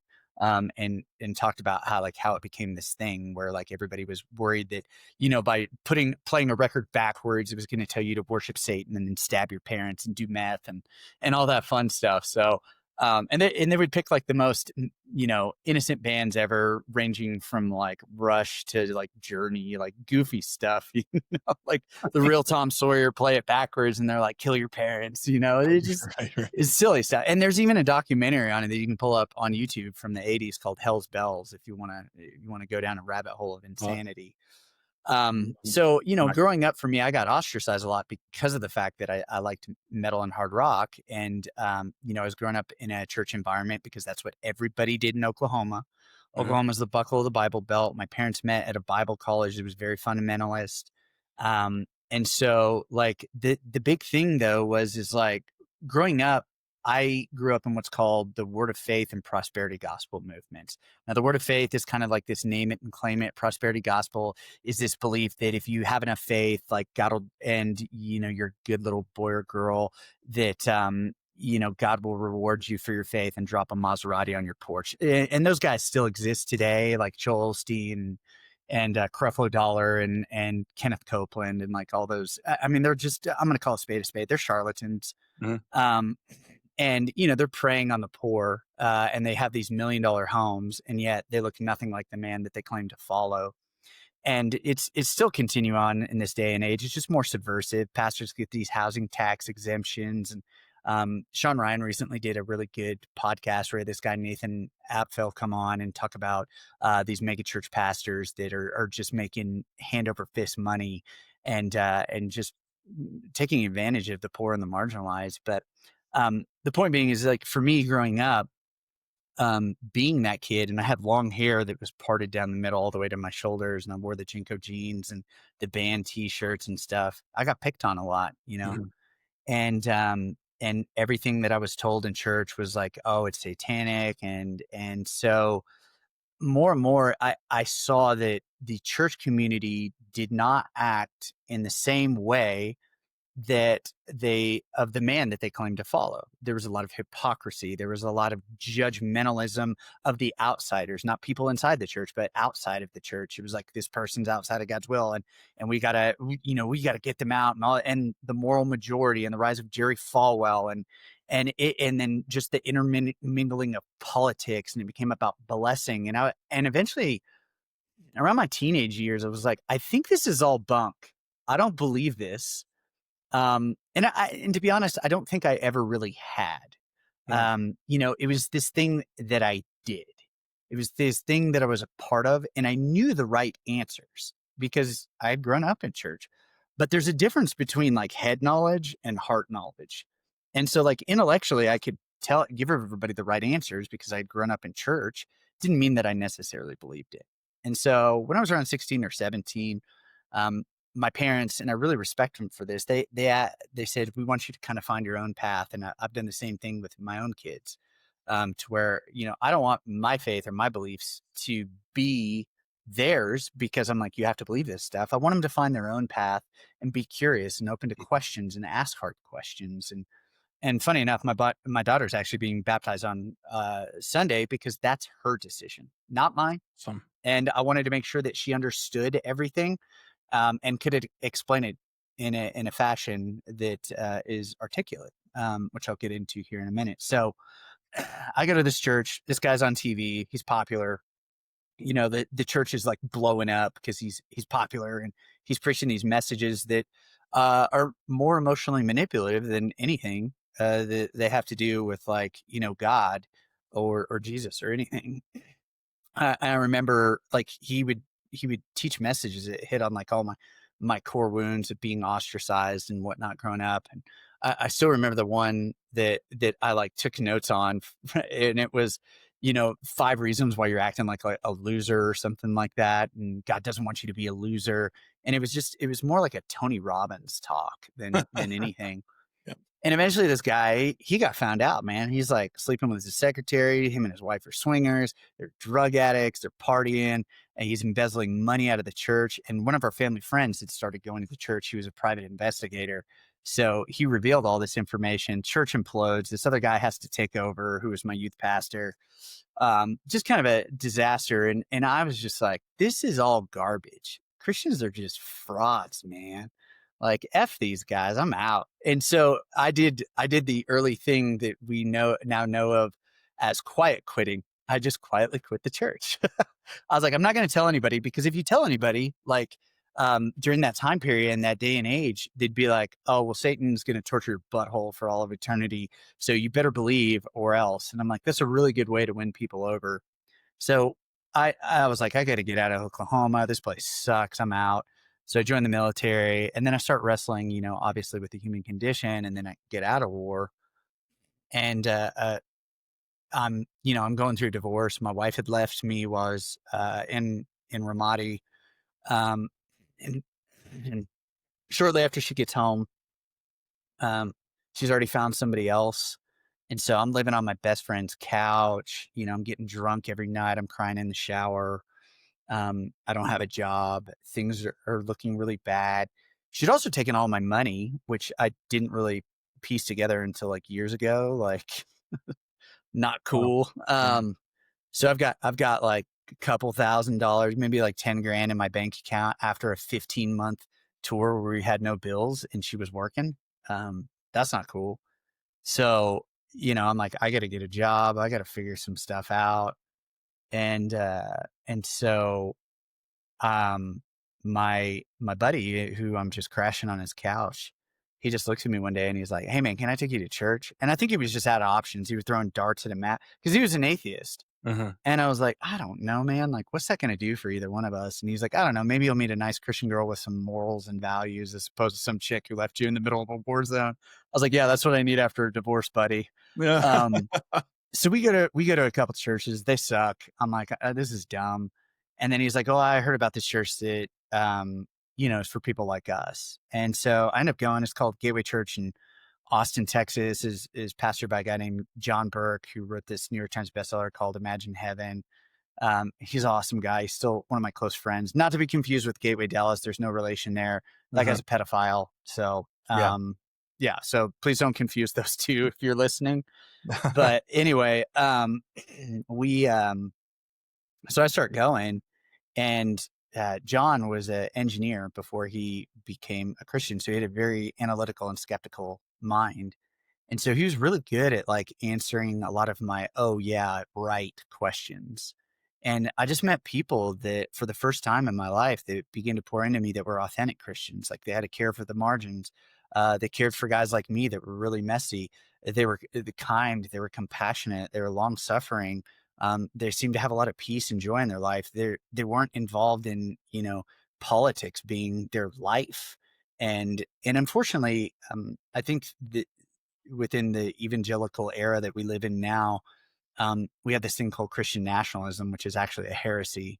And it's people that are taking aspects of America, God, and country, and then combining them. And what George Barna, who's of the Barna Group, they studied Christian trends, has discovered is that a lot of American Christians believe in this thing called syncretism, and it's like, I'm going to take a little bit of this idea and ideology over here, a little bit of my Christian faith, this politic belief over here, this philosophy over here. I'm going to put it in a blender, shake it up, and that's what I believe. Mhm. And so most people are creating God like in their own image. I love what Blaise Pascal said. He said, God created man in his own image, and then man turned around and returned the favor. And so Found, man. what we're seeing in society anymore, and South Park has done a great job mocking Christians, and rightly so. I think that they deserve to be mocked. Um, is that we are seeing a society that lost its purpose, meaning, and direction, and so they've turned to faith. But now politics has also become kind of the way that people find their meaning, purpose, and direction. So they're marrying the two in this really gross amalgamation. And instead of being kind and looking like the man that they claim to follow, they're becoming more like angry. They spew hate and vitriol. Like instead of loving their neighbor, they ostracize their neighbor, anybody that's different from them. And the fact is, and I'm going to go out on a limb here. Mhm. Before you come at me, just remember that the Apostle Paul, says that believers are actually supposed to judge one another. Jesus says, like, don't judge, but he's talking about the outside world. He's not Mhm. talking about those inside the church. Yep. I don't think the vast majority of people that claim to be Christians are actually Christians. And here's why. Dr. Timothy Keller, he's since deceased. He wrote this really great article. And he was pointing out that in order to be a Christian, like you can't just believe that like Jesus was a nice man, and because he exclusively claimed to be God. He said stuff that would make him crazy. If you just think he's like a nice man. And the core and the crux of the Christian faith is this idea called the gospel. And what I discovered is that most Christians cannot explain what that is. But that's like the core fundamental belief, like that you have to believe. Otherwise, you really can't call yourself a Christian. It's like, and he pointed out that like if you're a board member, this is Keller talking. He said, if you're a board member of Greenpeace, um, he said you could disagree on like what caused climate change. Is it humans? Is it, just the temperature of the earth naturally heating up or whatever? But everybody believes that climate change is a real thing. However, if you're a board member of Greenpeace and you come out and you go, climate change is a hoax, they would ask you to resign, right? Because that's a core founding principle of Greenpeace, is that climate change exists. In the same manner and respect, Christians have to believe this thing called the gospel. And most of the time I meet people when they try to explain it, it sounds like they're trying to explain the plot to the Goonies, but it's a T-Rex in a fighter jet fighting aliens. And that's how they explain it. And I'm just like, bro, like if you can't even explain this, believe this. And so they don't even know what they believe. They claim to know Bible verses, but they do these hermeneutical gymnastics, and that's like scripture, interpreting scripture, to where they get all worked up over stupid secondary and tertiary issues that don't really matter. And they don't know the greatest commandment: love God, love your neighbor. And then they don't know the Great Commission: go and make disciples. And so, like, for me, I'm very critical of American Christianity as far as everything. And faith has become a very important part of my life, and spirituality in the Christian faith, because I explored every single major world religion. And then for me, I found Christianity both intellectually satisfying and emotionally stimulating. And out of that, I don't want to just be another guy that doesn't look like the man he claims to follow. And I'm going to screw that up. I'll be the first to admit that. But I want to be humble enough that when I fall down, that I can own my shortcomings. And then also at the same time, love people very different from me. I don't have to agree with everything that they're into or even their lifestyle, but I want to love them just as I love myself. And so that is a core of the faith. And if you can't live those things, man, like I don't know what God you're worshiping, but it sure isn't the historically accurate biblical Jesus that you're worshiping. You've probably created your own God, and he probably hates you. Yeah. And what I mean by that is your God is going to drag you down into the pits of hell, because like you just created this own one that never challenges you, hates the same people as you, acts exactly like you. And that's a problem. Like the God that I follow constantly challenges me, constantly challenges my ideas, constantly challenges my lifestyle and my way of living and the way that I think. So Powerful stuff, there you man. And no, it's great. And going back, I kind of view your kind of journey like so many others, right? That I've observed. I have my own faith. I'm a Christian as well, but like so many people do it because they were born into it, or maybe they came into it later in life. They see something they don't like, or so they do one of two things. One is they ignore it and they just kind of like keep on keeping on, right? Or B, they just turn their backs on it and they leave and they say, this isn't for me. This is all a bunch of lies and hypocrisy. But your story, you kept exploring, right? You kept asking the questions, and you kept questioning, and you kept trying to find the answers. And you looked at places like C.S. Lewis. You and I were talking about C.S. Lewis had a major impact on your life. The Problems of Pain, Mere Christianity, all these great books, they resonated with you. And I think it shows that like Christianity isn't something you can just say, yep, I'm saved, and then you move on with your life. It's a life of work, right? Of study, Yeah, prayer, reflection.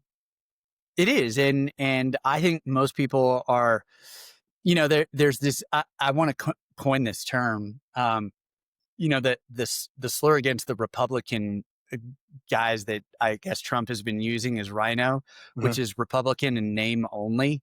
Well, I think we should call one called Sino, which is Christian in name only.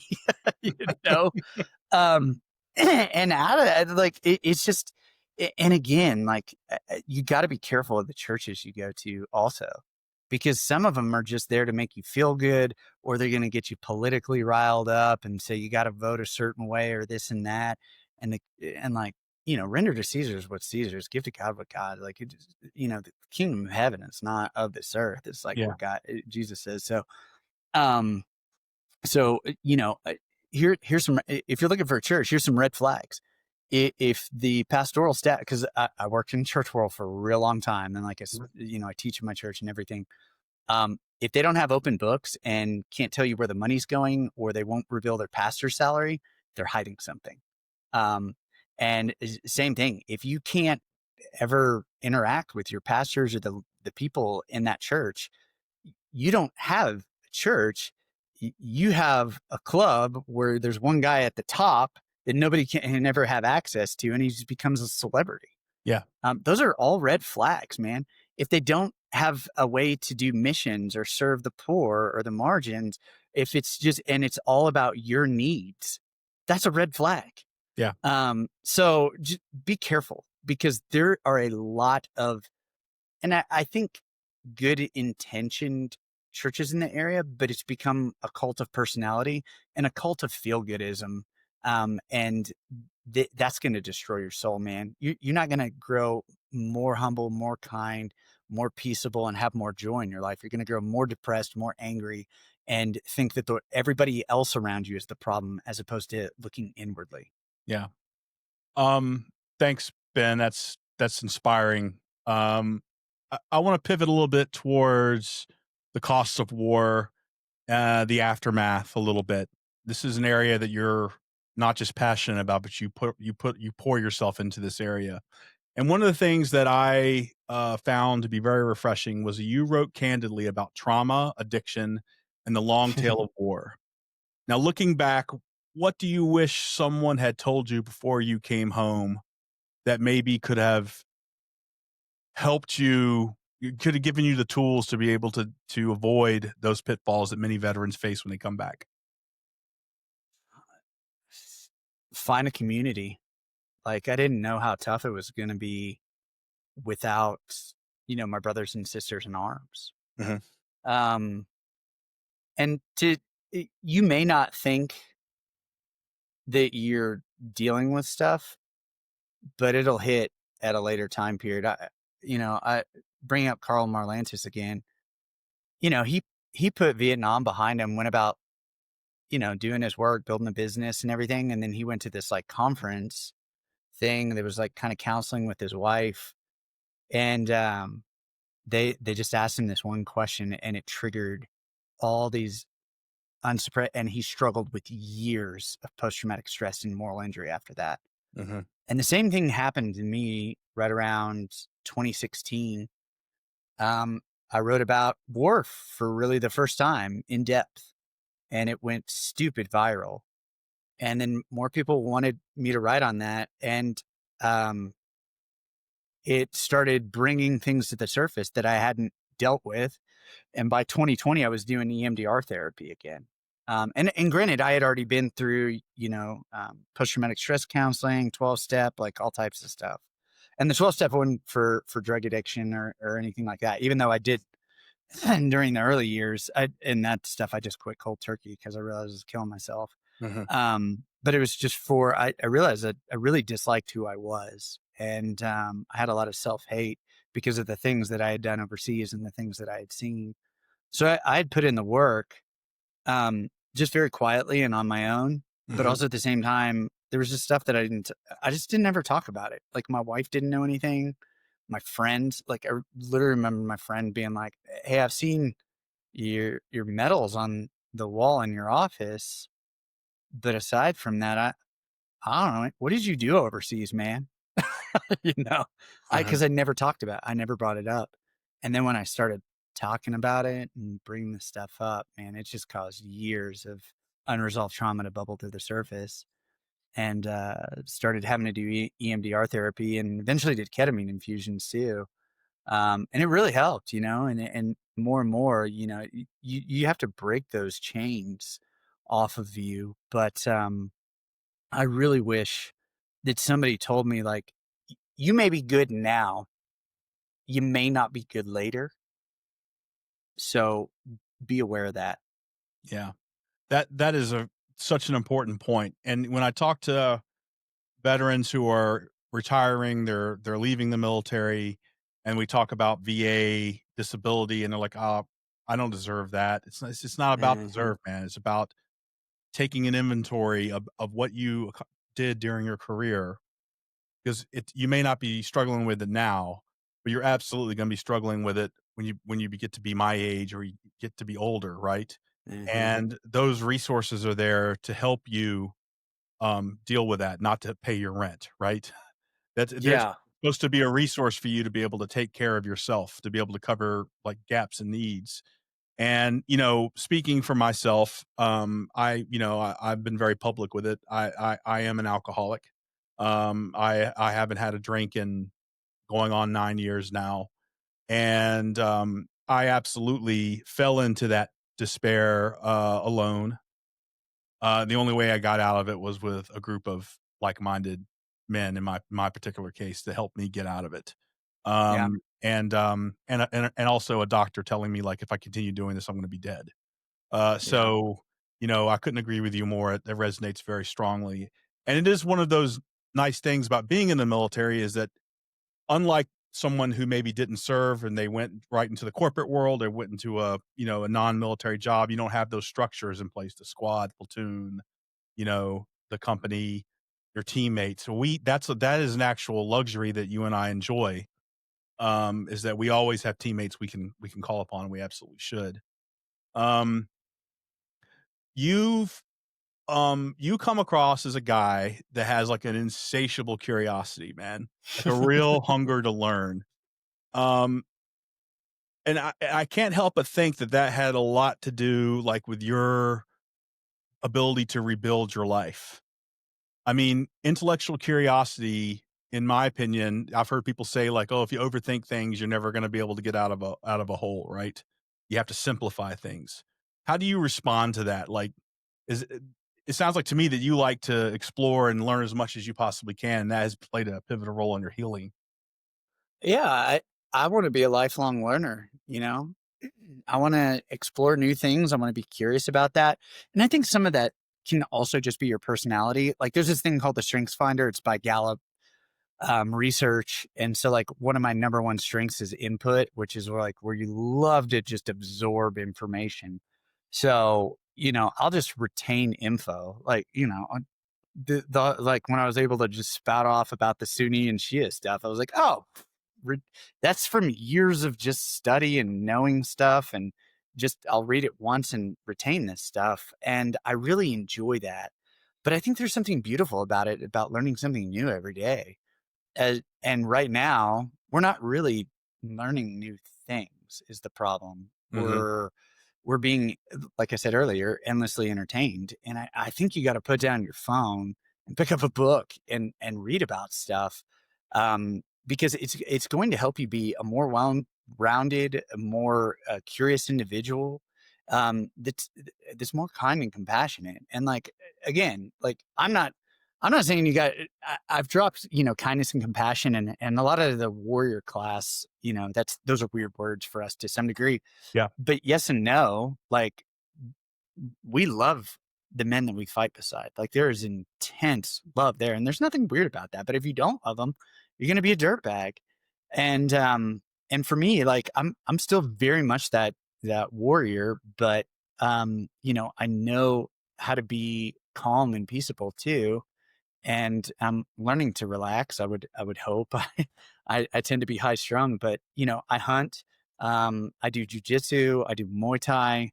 I like to fight. My kids are all in that stuff. I like to work out in the yard. Like I have that dad lawn where it's just like, I do the striping in my yard and the cross hatching because I want to have the best lawn, Yeah. and there's things like that I very much enjoy, as far as like that are very masculine and whatnot. But I think we've made the mistake of thinking that masculinity boils down to like kind of this rough machismo BS, as opposed to you look at like some of the most masculine dudes like King David, who played a harp. Even for me, that's weird. So, um, and I have friends in my life that are they're sensitive but strong men. And man, it's just I think it's a beautiful thing to be a learner and to kind of figure out that there's more to life that you don't necessarily know about, and being okay admitting like, I don't have all the answers, but I want to find them out. Mhm. So we're going to do a quick lightning round here. And I'm going Nice. to tell you about two briefings that you've been scheduled for. You Okay. have a briefing with the first briefing you have is to an incoming class of chaplains in training. So what advice would you have for them as they go about their duties? And many of them may have to go into combat someday with a battalion of soldiers. What what That's what advice do you have for those guys? That one's super easy. Spend time with the troops. Spend all your time with the troops. Again, if you're trying to influence, persuade, and change them, we can sniff out an agenda. Like that's easy. Like it, and like especially if like you're Christian and whatnot, like people are going to know if you're like hanging around them because you want them to convert or whatever. Just become friends with those people. Like the biggest influence you're going to have on their life is just by being with them. And the problem now is like the chaplain is just kind of this place you go when you're in crisis. Sadly, I lost a friend of mine to suicide who was a chaplain. His name was Father Dennis Rochford, and he was instrumental in my faith journey. But he was everybody in the Marine Corps loved him. Number one, he was an infantry grunt in Vietnam, who was wounded in the Tet Offensive, one of 6 dudes to survive. But he was a legend in the Marine Corps and the Navy because he would go out and run with the troops. He would do ruck marches with the troops. He was always spending time with the troops, and everybody loved him. And even if they didn't believe, they would go to him when they were in crisis, because of the fact that he spent all his time with the troops. If you are not doing that, nobody's going to come to you. They're just going to think you have an agenda. So be the leader that they want you to be, to where you're not just this guy that they go to in crisis because, their NCO told them, hey, you should probably go talk to the chaplain about this because I don't have the right idea. Just be with them, get to know them, befriend them, show them that you do care. And I guarantee you're gonna make such a huge change in whatever unit or battalion you're in. That's awesome.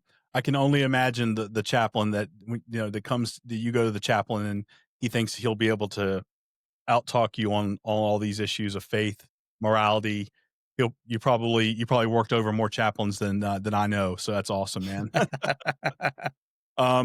The other thing that I wanted to ask you, your second briefing, is with Doug Collins, Secretary of the VA. You had a 5 minutes with Secretary Collins. What would you tell him about where the system is failing and maybe where the system is working pretty well? What would you have to say to him? Oh God. Oh, this is just gonna set me up for failure. Everything's broken. Okay. I use the VA. I'm 100% PNT, permanent and total. I know I don't look like it. We call it disability. It really should be workman's comp. Like they broke my body.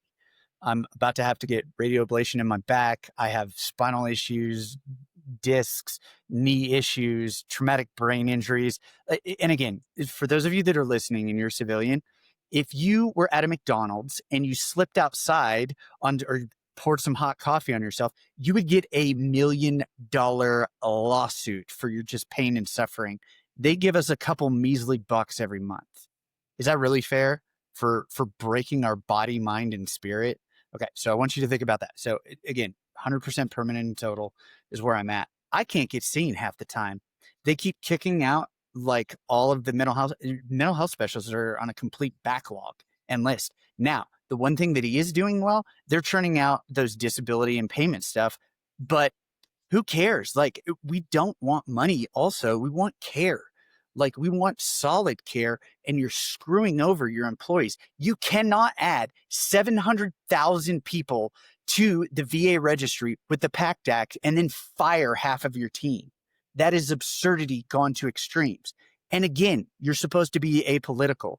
The email that I got recently where you blame the Democrats for shutting down, I don't care. I don't care. That's inappropriate.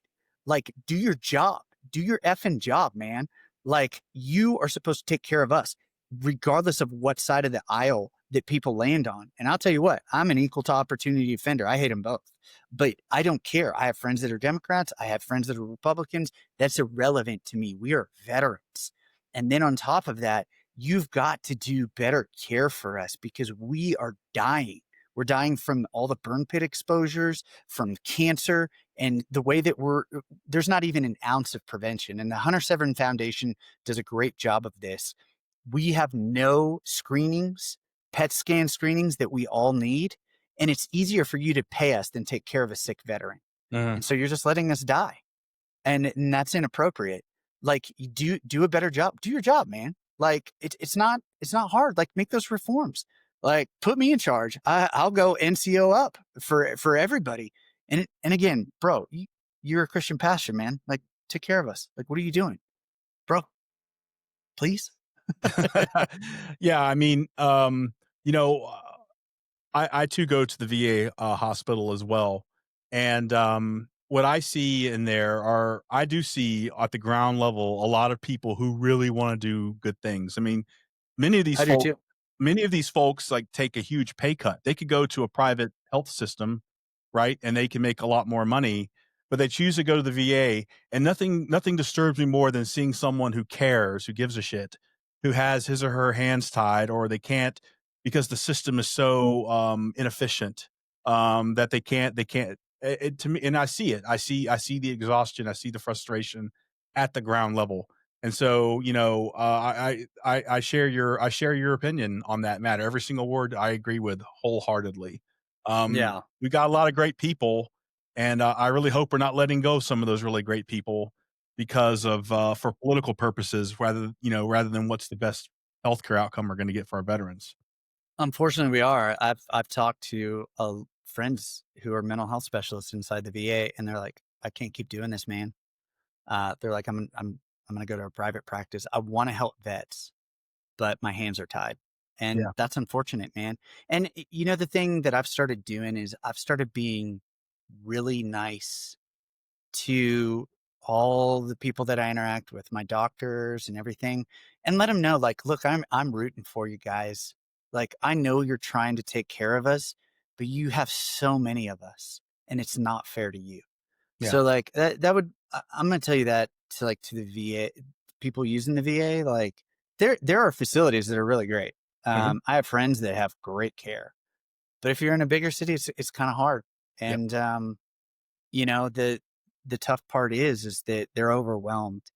And so for us as veterans, we can be mad at the institution. I don't think that we should be mad at like the doctors and the mental health specialists that are taking those pay cuts that do want to help us. Like, here's how bad my experience is recently. I dislocated my shoulder in April and tore my labrum and supraspinatus, and they couldn't see me for 3 months, and it would have been an easy fix, but it turned into frozen shoulder enough to where I couldn't even raise my arm.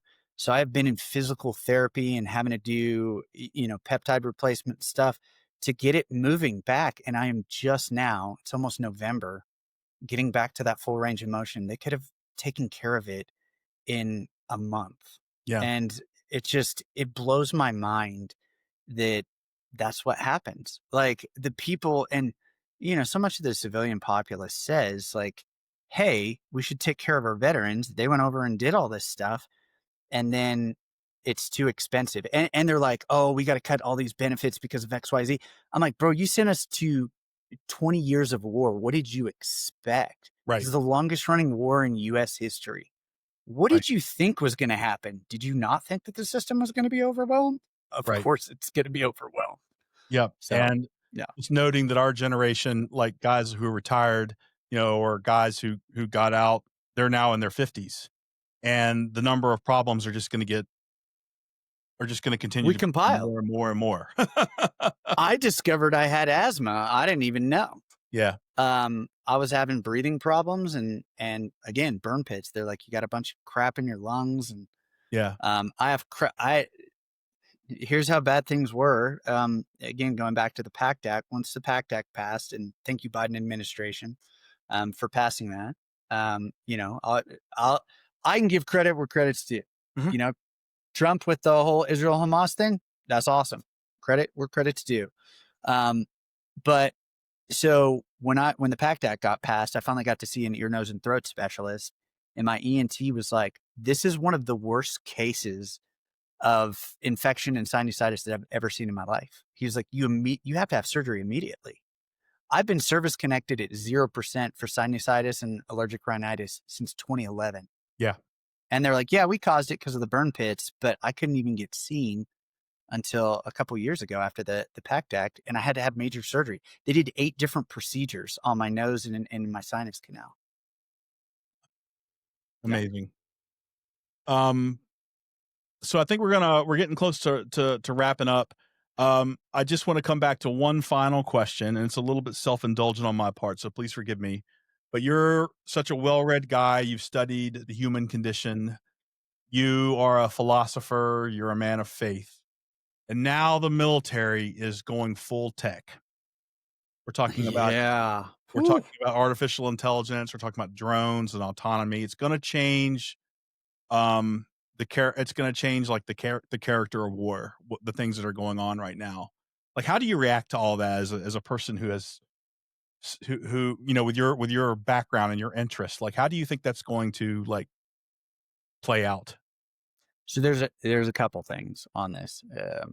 So one, uh, let's use a little bit of backstory. When I went to Afghanistan, we were still using Vietnam tactics. Mhm, Um, and my buddy who I got injured with. mhm, Um, we still laugh about this to this day. So the techniques, tactics, and procedures at the time were still from the Vietnam era. You had the little green pressure dressing, right? mhm, Do you remember how they used to train us? That is for you and you alone. right, You cannot put that on anybody else. Well, that becomes muscle memory. Steve's had been blown off. We didn't know where it was. And so I got into an argument with the other soldier about, I was like, well, I can't use mine. That's for me. What if I get injured worse? And he was like, well, what if I get injured? Then I won't have mine. So we ended up had to find like clean towels in this kitchen and tie him off to stop all this blood loss. Like, that's crazy. right. And looking back, we're like, that is the dumbest thing that we ever got in an argument about. And then after, the wars went on a little bit more, everybody, we were all strapped. I carried 5 tourniquets at all time while I was in Ramadi. I had 3 Israeli pressure dressings on me at all times. I still carry all that stuff. Mhm. Just because you never know. I'm like, slap a tourniquet on it. You see a car wreck or something. So it's just, it's just embedded in me now. And that becomes muscle memory. So if you're not willing to adapt to the times, you're going to fail. And so I'm really glad that the military now is looking at LISCO, which is large scale combat operations. And the future is AI. It's drone warfare. Like, we're seeing it in Ukraine. Mhm. And then we have all this robotics stuff. So yeah, is that the future of warfare? Absolutely. We need to lean into that. Does it scare the hell out of me? Oh my God, yes. I used to think Terminator was like a science fiction movie. Now I'm wondering if it was actually just a warning for us, you know? And maybe that's how, like, the human race gets, united once more, like we did after 9/11, is suddenly we start fighting Skynet or Palantir. It's So, interesting. It's interesting. My wife made a similar comment recently. We were watching Idiocracy, and she's like, oh my God, "Is I this love it. more of a That's where warning?" we live at right now. I mean, when they had the UFC fight on the White House front lawn, all I could picture was President Camacho rolling out, Oh because he's a former WWE champion. And yeah. yeah, Ben, this has been just a great conversation, brother. I guess the final thing I'll say: what advice do you have for service members, veterans who want to write? Like, what would you tell them about your experiences, and could you give them encouragement? Could you give them any pointers? I yeah, wish more of our generation would write. I do. So this will be somewhat long. I'll keep it short No, that's cool. though. So I believe that most veterans want to tell their stories. Mhm. I think it burns inside of us. I know when I came back, I wanted to, but then I shut down because, when you're in those environments, um, you don't know how to convey things that are morally reprehensible or grotesque in a way that doesn't make you look crazy. Like, I remember laughing about running over dogs or surgeon's head exploding, and the civilian populace is so far removed from that. They're just kind of like, they do that fake smile or whatever. And so it shuts us down. We can read body language real well, but I do believe that they want to hear our stories. They just don't know how to respond. And we want to tell our stories.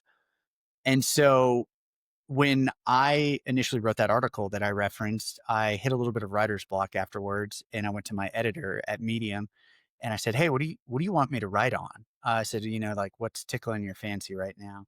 And she said, "Oh man, we loved your war stuff." And Medium's a pretty left leaning publication. I was like, "That's freaking weird. Your staff likes my war stuff? Tell me why." Mhm. And I was like, because I don't write on that. That was like a one-off. And she said, oh, well, that's a travesty. She said, you realize that like less than 1% of the entire population is served in the military. And I was like, yeah. And she's like, we're losing all these stories that we need to hear to the annals of history because you guys won't talk about it.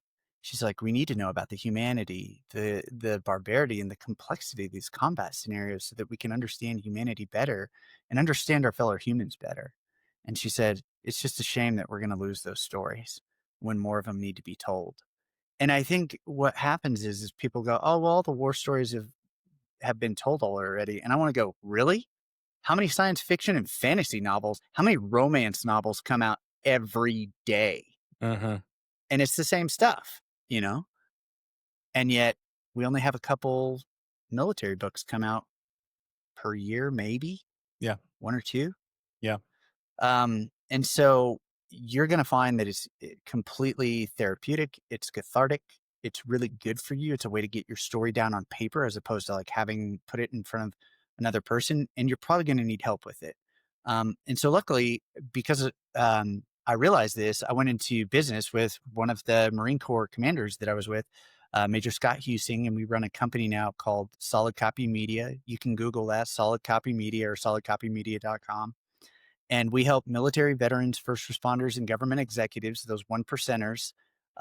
We take them from soup to nuts, like how to write a story. Oh, I have an idea for a story. Well, how do I get it down on paper? How do I go through the editing process? How do I create a story arc, a character arc? How do I query an agent?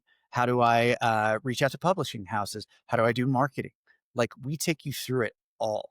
And we did it because we wanted to serve our tribe and teach them how to write their stories because there's just not enough of them out there. And I think more of us should be writing those stories and more of us should be putting them out there. So that's my advice to you. Awesome. So for our viewers, I will link solidcopymedia.com, and I will also link Ben's outstanding book, Where Cowards Go to Die, so that you guys can check that out. I can't recommend it enough. Ben, thank you so much for taking time out from family to be with us today. I found the conversation to be everything that I hoped it would be. It was great. And best of luck to you, Thanks, brother. John Mark. Thanks. I Best of luck to appreciate you, it. brother. Thanks for everything you do for our community. Honored to be here. Thanks for having me on, John Mark. Yes, sir. Okay. Bye.